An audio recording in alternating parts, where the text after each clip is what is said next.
આપણે chapter number 8માં જે વાત કરવાના છીએ કે ન્યૂટનનો ગુરુત્વાકર્ષણનો સાર્વત્રિક નિયમ લખો અને તેના ગાણિતિક સ્વરૂપે રજૂ કરો. આમ આપણે એ જોવાનું છે કે એક ગુરુત્વાકર્ષણનો સાર્વત્રિક નિયમ છે એ, અને બીજું કે એને ગાણિતિક સ્વરૂપે રજૂ કરવાનો છે, તેમજ એને આપણે સદિશ સ્વરૂપે પણ જોવાનો છે. તો પહેલાં તો વાત કરીએ આપણે સાર્વત્રિક નિયમની. તો એ નિયમની ટૂંકમાં વાત કરીએ તો વિશ્વમાં પહેલાં તો આ જે ગુરુત્વાકર્ષણ બળ છે એ સાર્વત્રિક, એટલે કે વિશ્વના દરેક પદાર્થો વચ્ચે એ બળ જે છે તે લાગે છે. એટલે કે માનો કે કોઈ પણ જે બે પદાર્થો હોય જેના દળ આપણે માનો કે M1 અને M2 લઈએ, તો એ બંને પદાર્થો એકબીજા ઉપર, એટલે કે વિશ્વમાંનો દરેક પદાર્થ બીજા પદાર્થ પર બળ લગાડે છે. અને એ જે બળનું મૂલ્ય, એટલે કે એ બળને માનો કે આપણે F વડે દર્શાવ્યું તો એ બળનું મૂલ્ય બંનેના દળના ગુણાકાર સ્વરૂપે, એટલે કે દળના ગુણાકાર અને અંતરના વર્ગના, એટલે કે બે પદાર્થ વચ્ચેનું જે અંતર છે એ અંતરના વર્ગના વ્યસ્ત પ્રમાણમાં હોય છે. એટલે કે આપણે વિધાન લખીએ કે વિશ્વમાંનો દરેક પદાર્થ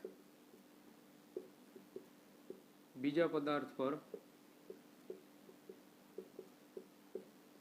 બળ લગાડે છે. જે બળનું મૂલ્ય એ બંને પદાર્થના દળના ગુણાકાર તેમજ તેમની વચ્ચે રહેલા અંતરના વર્ગના વ્યસ્ત પ્રમાણમાં હોય છે.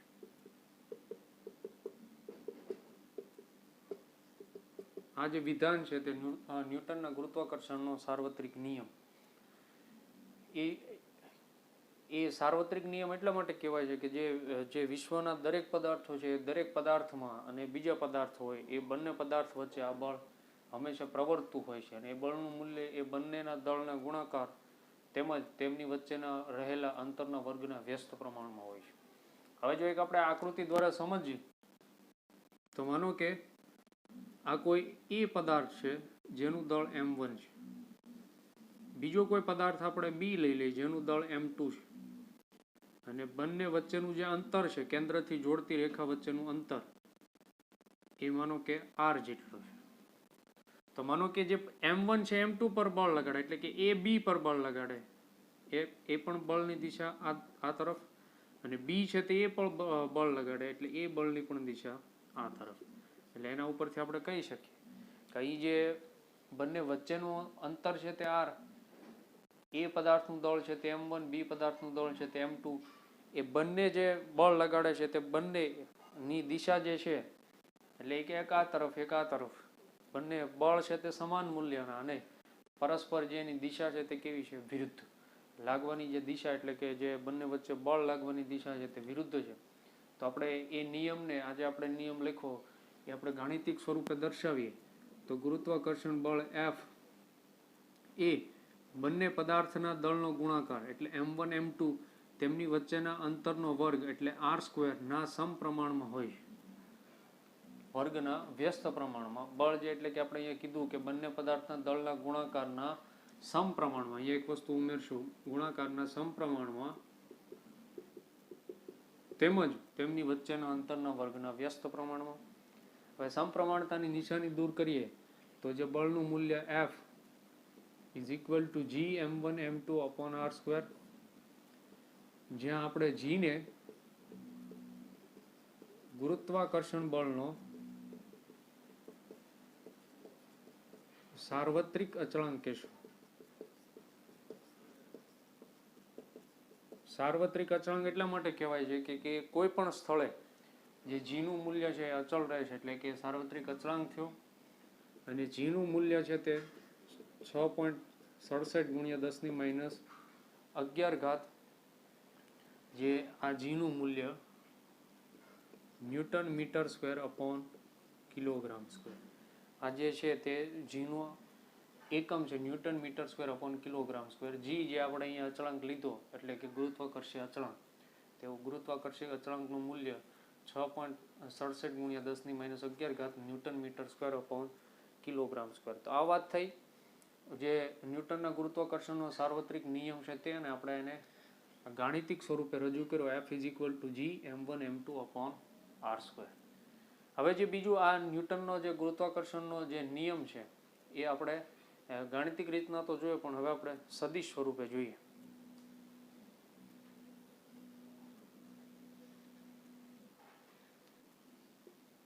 ન્યૂટનનો ગુરુત્વાકર્ષણનો નિયમ સદિશ સ્વરૂપે દર્શાવો.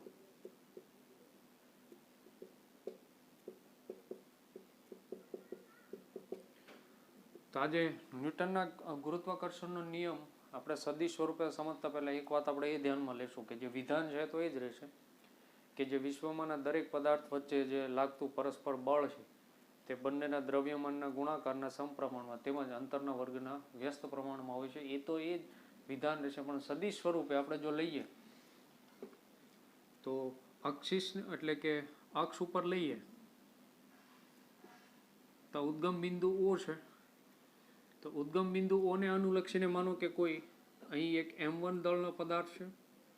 એ જે m1 દળનો પદાર્થ છે તેનો સ્થાન સદિશ આપણે r1 લઈએ. બીજો માનો કે કોઈ m2 દળનો પદાર્થ છે, તેનું માનો કે સ્થાન સદિશ r2 છે. અને m1 અને m2 વચ્ચેનું અંતર તે r12 એટલે કે r2 માઇનસ r1 એ સ્થાન સદિશની વાત થઈ. તો આપણે ન્યૂટનના ગતિનો જે ન્યૂટનનો ગુરુત્વાકર્ષણનો નિયમ જે સદિશ સ્વરૂપે જોઈએ એટલે કે માનો કે જે m1 દળનો પદાર્થ m2 પર જે બળ લગાડે તેને માનો આપણે F12 કહીએ, અને જે બીજો પદાર્થ છે તે પહેલા પર જે બળ લગાડે તેને આપણે માનો કે કહીએ F21. તેનું મૂલ્ય સમાન એટલે કે F જેટલું હશે, પણ બાકી તો એ મૂલ્ય તો સમાન એટલે કે જે બળનું મૂલ્ય સમાન અને પરસ્પર વિરુદ્ધ દિશામાં, પણ અહીંયા આપણે બંને માનાંક લેશું એટલે કે જે બળનું મૂલ્ય છે તે F જેટલું હશે. એમાંથી આપણે બેમાંથી કોઈ પણ એક બળ ઋણ લેશું, પણ અહીંયા માનાંક રાખતા એ બળ છે તે ધન થઈ જાય. હવે એ જે G આ બળનું મૂલ્ય છે તે G m1m2/r², જે હમણાં આપણે ગાણિતિક સ્વરૂપે નિયમ જોઈએ તે પ્રમાણે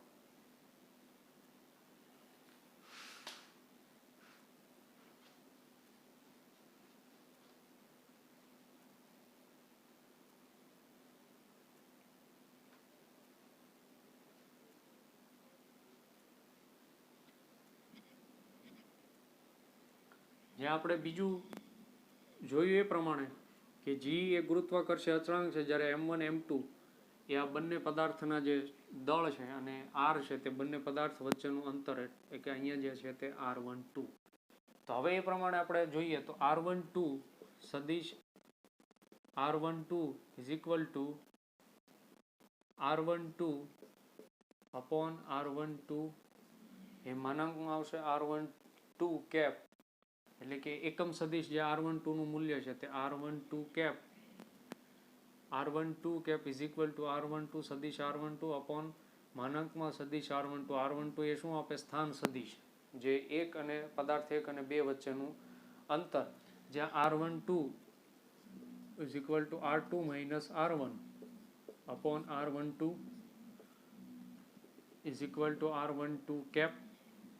હવે બીજું કે એ આપણે આ સૂત્રમાં મૂકીએ એટલે કે જે બળનું મૂલ્ય છે તે F G m1m2/r12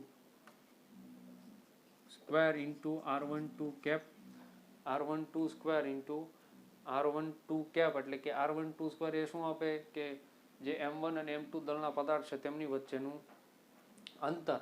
તો હવે માનો કે જે પદાર્થ 1 દ્વારા 2 પર જે બળ લાગે છે એટલે કે F12 G m1m2/r12 square into r12 cap, જે r12 કેપ છે તે એ r12 જે સદિશ છે એને દિશામાંનું એકમ સદિશ આપે F12, અને એ F12 ન્યૂટનના ગતિનો જે ત્રીજો નિયમ છે એ મુજબ F12 એટલે કે બે પદાર્થ વચ્ચે લાગતું બળ, અને F21 એટલે કે બેના કારણે એક પર લાગતું જે બળનું મૂલ્ય છે તે F જેટલું મળશે. અને આમાંથી જે કોઈ એટલે કે વિરુદ્ધ દિશામાં હોવાથી માનો કે આપણે આને ઋણ વડે દર્શાવીએ અથવા તો આ ઋણ વડે દર્શાવીએ F12, તો એ માનાંકમાં મૂકતા જે બળનું મૂલ્ય છે તે F જેટલું થઈ જાય.